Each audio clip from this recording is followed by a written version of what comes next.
में से जा सके। तो प्लीज सर आइए नीरज सर, एक बार ताली हो जाए और आइए सर का स्वागत कीजिए आप लोग।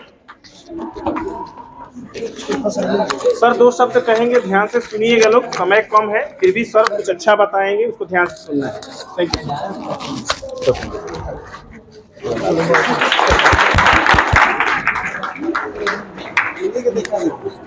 हम भी बहुत बहुत धन्यवाद। आज 12वीं कक्षा और 10वीं कक्षा की विदाई समारोह है और विदाई समारोह यहाँ से एक संदेश दिया जाता है। जैसे हमारे जीवन में 16 संस्कार होते हैं, 16 संस्कार में जो 14 संस्कार होते हैं वहां तक अध्ययन का व्यवस्था किया गया है। जन्म के पहले 3 संस्कार है और जब हम लोग शिशु अवस्था में रहते हैं तो उस समय 6 संस्कार होते हैं और पढ़ाई करने का जो संस्कार है 5 संस्कार है। उसमें अंतिम संस्कार होता है समावर्तन संस्कार।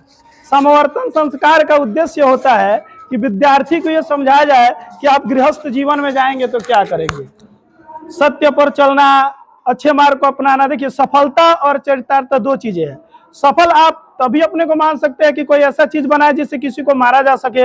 मिसाइल का आविष्कार हो जाता है, बहुत बड़ा ऐसे यंत्र है जिससे दूसरों को क्षति पहुंचाया जाता है, उसको अभी इंसान सफलता मानता है, लेकिन उस सफलता से मानव जाति को हानि होता है। तो सफलता और चरितार्थ 2 चीजें हैं। जैसे आप देखते हैं कि बहुत सारे ऐसे अफसर हैं जो करप्शन में पकड़े जाते हैं, भ्रष्टाचारी हैं, तो भी तो सफल है। उनके माता पिता भी गर्व करता है कि हमारा बच्चा आज दरोगा है, आईपीएस अधिकारी है, लेकिन वो करप्शन करके और देश को बर्बाद करने का काम करते हैं। तो हम चाहते हैं कि सफल होने से ज्यादा चरितार्थ होना जरूरी है। जैसे श्री रामचंद्र के ही जीवन से आप कुछ सीख ले सकते हैं कि श्री रामचंद्र जी का जो वनवास हुआ और माता सीता का जब अपहरण हुआ तो वहीं उनका ममहर कौशल प्रदेश है। वो चाहते तो वहां से लोगों को बुला सकते थे रावण पर हमला करने के लिए, लेकिन वो उनका वनवास हुआ था और एक सन्यासी रूप में थे तो किसी से सहायता नहीं ले सकते थे और उन्होंने सबरी को अपनाया, जो दलित जाति से थी उसको अपनाया। उन्होंने देखा कि कितना प्रेम है हमारे प्रति, इतने वर्षों का इंतजार कर रही है, उनका जूठा वैर तक उन्होंने खाया। बंदरों को अपनाया, बाली सुग्रीव से मित्रता की। जानते थे कि बाली बहुत मजबूत है, बाली इतना ताकतवर था कि उसके कहने के देरी थी रावण स्वयं सीता जी को लाकर पहुंचा देता, क्योंकि 6 महीना काख में दाबकर तपस्या किया था बाली रावण को।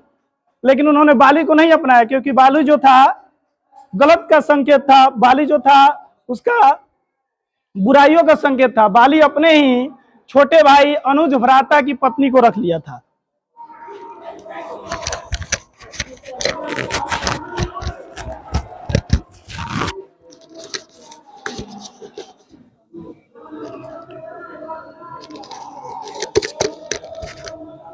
अपनी अनुज भ्राता की पत्नी को रख लिया था और वो पाप कर्म में था, इसलिए उन्होंने सुग्रीव से मित्रता की और उस द्रोही बाली को मारा। तो ये संदेश जाता है कि हम जिस भी क्षेत्र में हो उसमें सफल तभी हो सकते हैं कि चरितार्थ का निर्माण करें, चरितवान बने, क्योंकि हम लोग बुद्ध के देश के हैं और बुद्ध हमेशा युद्ध करने को मना कर गए हैं कि युद्ध नहीं करना है, अहिंसा ही मानव का सबसे बड़ा धर्म है। अगर हम लोग भी खाने के लिए झगड़े तो फिर हमारे और पशु होने में क्या फर्क रह जाता है। साहित्य संगीत कला विहीन पुष्ट विषानहीन तृणम न खादन जीव मानस तद भागदेयम परम पशु नाम। लिखा हुआ श्लोकों में कि अगर आप साहित्य संगीत कला से विहीन हो गए तो आप बिना सिंह पोछ के पशु हो जाएंगे, क्योंकि मनुष्य का ना तो सिंह होता है ना पूछ होता है, फिर भी बड़ा भारी पशु है, क्योंकि आपके अंदर साहित्य संगीत कला नहीं है। रूप यौवन संपना विशाल कुल संभवा विद्याहीन न शोभनते निर्गंध इव किंसुक। लिखा हुआ कि अच्छा रूप भगवान दे दिया है, खूब बढ़िया सलमान खान का दिख रहे हैं, आमिर खान की तरह बहुत सुंदर आपका रूप भगवान बना दिया है। अच्छा उम्र भी है, पूरा हेल्दी दिख रहा है और अच्छे कुल में, जिस कुल के अच्छे अच्छे लोग उसमें आपका जन्म हो गया, लेकिन आप विद्या से अगर वंचित रहे तो आप ब्याह का फूल हो जाइएगा, जो देखने में तो सुंदर लगता है लेकिन उसमें खुशबू नहीं होता है। और जिस फूल में खुशबू नहीं है उसका कोई कद्र होता है? तो मानव उसी का कद्र होगा जिसके अंदर गुण होगा। तो इसीलिए रूप से ज्यादा गुणवान होना आवश्यक है। तकनीकी शिक्षा से लेकर के जीवन में क्या तरक्की करना है सभी सर लोग बता ही दिए हैं। तो हम मूलभूत चीज पर आते हैं कि आप एक चरित्रवान बने, दूसरों के लिए आप उदाहरण बन सके, आपके बताए हुए मार्ग पर लोग चलना सीखे। कब? जब आपका एक अच्छा चरित्र होगा। कैरेक्टर सुंदर होना बहुत ही जरूरी है, रूप से ज्यादा जरूरी कैरेक्टर का सुंदर होना है। और दिन रात आप लग्न और मेहनत से जो परिश्रम किए वो तो अर्जित होना ही है, उसको कोई नहीं रोक सकता है। और संस्कृत की इसलिए देखिए, दुनिया की सारी भाषाएं जो है संस्कृत से ही निर्गत है। संस्कृत भाषा नाम जननी कथ्यते, लिखा हुआ है कि संस्कृत भाषाओं की जननी है। कोई भी दुनिया का एक शब्द दिखा दीजिए, ग्राम, यत्र गमनात् रमते मनः सह ग्राम, लिखा हुआ है कि जहाँ जाने पर मन रम जाए, आप आनंद विह्वल हो जाइए, वह ग्राम है। इस तरह का कोई इंग्लिश में और भी भाषा में अगर शब्द हो तो हमको दिखाइए। पुत्र जो शब्द है, पूर्ण नामक नरकात् त्रायते इति पुत्र, पूर्ण नामक नरक से जो बचा दे हमें, वो पुत्र है। तो पुत्र शब्द हो, या माता जो हमको मानती हो वो माता है, जननी जो हमें जन्म दी है वो जननी है, और पिता जो पालन करते हैं वो मेरे पिता है, और पापा जो पाप करते हैं वो पापा, इसलिए पापा नहीं पिता ही होना चाहिए। समझा?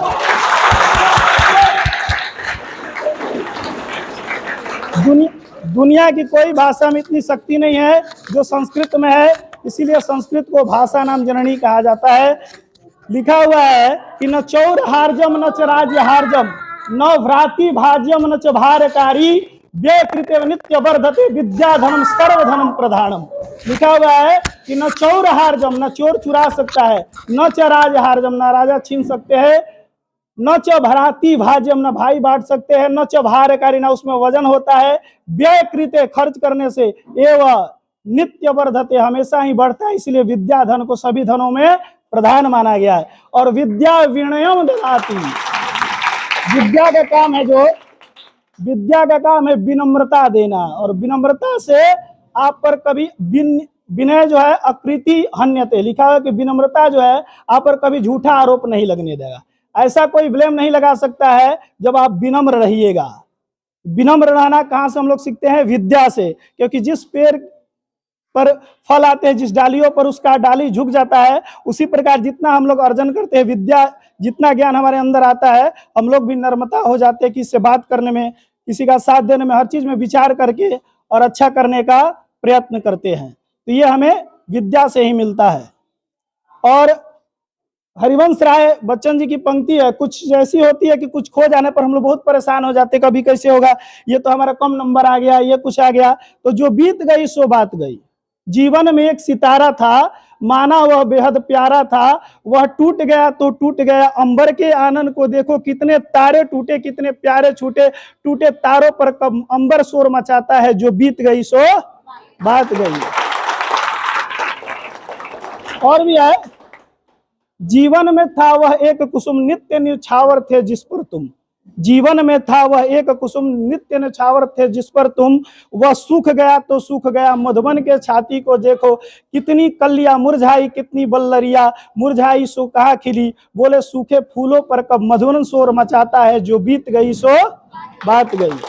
और अंतिम पंक्ति है, उनकी अंतिम पंक्ति है इस कविता की, कि जीवन में एक मधु का प्याला था, जीवन में एक मधु का प्याला था, तुम तनमन दे डाला था, वह टूट गया तो टूट गया, मदिरालय का आंगन देखो कितने प्याले हिल जाते हैं, गिर मिट्टी में मिल जाते हैं, जो गिरते हैं कब उठते हैं, टूटे प्यालों पर कब मदिरालय पछताता है, जो बीत गई सो बात गई। यानी जो बीत गई उसको भुला देना है जीवन में, कि इसके बगैर हम नहीं जी सकते, इससे बड़ा प्यार हो गया, बेरा लगा हो गया है, ये सब कुछ होने वाला है।